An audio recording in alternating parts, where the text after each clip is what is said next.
check your motor brushes. They need to be at least 2 millimeters long. If they're shorter than 2 millimeters, you need to change them. Probably you should check them every 200 hours of use. So you unscrew the back end, and there they are. To change them, take a screwdriver. I like to magnetize mine because these are real tiny screws.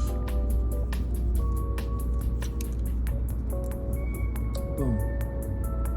Now if you notice, there's a curvature on it. That curve needs to be like you're putting it on this, okay?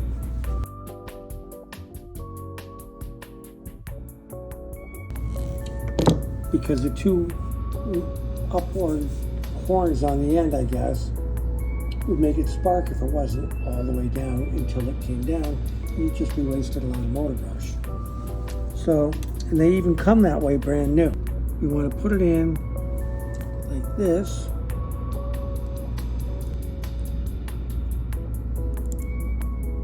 These little corners are flat too, and that you don't cross thread anything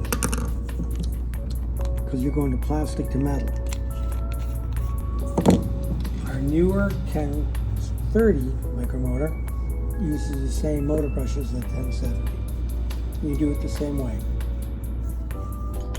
Okay? You have two. And when you change one, change them both.